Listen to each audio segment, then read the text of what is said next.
From myrecordjournal.com, written by Bryant Carpenter. Title of this piece is Gymnastics, for Southington Reeves, a Pacific View of the Future.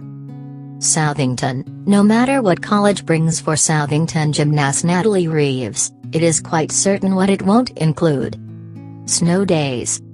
There aren't many of those at 21.3 degrees north latitude and 157.8 degrees west longitude. That's Honolulu, and that's where Reeves will be come September. In one of the more unique college commitments to come across the Record Journal sports desk, Reeves is heading to Hawaii Pacific University to study marine biology and compete in acrobatics and tumbling. Some 5,000 miles away from home, Reeves will pursue two passions she's cultivated while growing up: environmental science and gymnastics. "I started gymnastics at a young age and developed my own opinions and became passionate about things like climate change," said Reeves. Continuing with something that I love in both aspects, getting to continue to do gymnastics while getting to go to school for marine biology, incredible. Chuckled Southington gymnastics coach Cassidy Chamberlain. "I told her I'd be there to visit next year." Reeves has been a cornerstone in Southington gymnastics' most recent rise to state prominence. A four-year competitor, she was all-around champ at the Central Connecticut Conference meet as a sophomore in 2019 and a junior captain on last season's Class L and State Open Championship team. She'll be a captain again this year as a senior. Reeves is one of three girls from the 2020 Southington team going on to compete collegiately in acrobatics and tumbling, a sport that combines competitive cheerleading and gymnastics. It features tosses, acrobatic lifts and pyramids and, from gymnastics, the skills seen primarily in floor exercise. Kat Drexler, last year's lone Southington senior, signed on with Quinnipiac Acrobatics and Tumbling. Kelly Perotti, who will graduate this year with Reeves, is going to compete in the sport at Limestone College in South Carolina. Reeves is joining coach Haley Garelick's program in Honolulu. That means the only upperclassman from Southington's 2020 State Open Championship team going on to compete in college gymnastics is senior Lizzie Bewley, who has signed with Division I Fairfield. An upside of acrobatics and tumbling?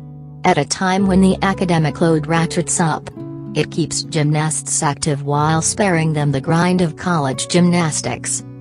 The sport has become more popular over the past few years, and, not that my girls couldn't do it, but it is very difficult to go any division with college gymnastics because it's so demanding of your time and body, Chamberlain said. Acro tumbling has become something that is more team-oriented and less strict. Reeves, locked in on her major, checked out 3 of the 29 NCAA schools that offer acrobatics and tumbling: the University of Oregon, Gannon University, and Hawaii Pacific. Oregon, situated on the Willamette River, and Gannon, located in Erie, PA, a couple blocks from Lake Erie, also offer marine biology.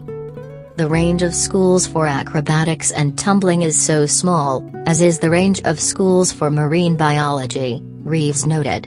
Hawaii just worked out perfect? Majoring in marine biology, she also remarked, "I figured what better place to go than island in the middle of the Pacific Ocean?" Reeves has been to Hawaii before. She and her dad Brian, mom Katie and younger brother William went there on vacation in the summer of 2019. That, however, was before Reeves got steeped in her college search. Reeves has already done some traveling for the sake of academic ambition. From 4th grade through 8th, she attended Environmental Sciences Magnet School in Hartford. Now a senior at Southington High, Reeves has a course load steeped in engineering and science. She participates in Project Lead the Way and is taking AP Environmental Science, which features a dual enrollment with UCA. She stays up to speed on issues affecting the environment. She hears the figurative tick of the climate clock in New York City. It's counting down the years until irreversible climate damage, and we're at about 7 years now. By 2050 the coral reefs will be gone, Reeves said. I'd like to say I'm pretty involved in keeping up with a lot of the climate issues. I feel strongly about them. Reeves is not yet sure where her career path will lie. Research? Reversing climate change? Regenerating coral reefs? I don't have an answer. We'll see what happens. We'll see where I am in 10 years. I'm excited to go to Hawaii for the next 4 and see where it goes from there. Disclaimer: article and picture both come from myrecordjournal.com in Connecticut.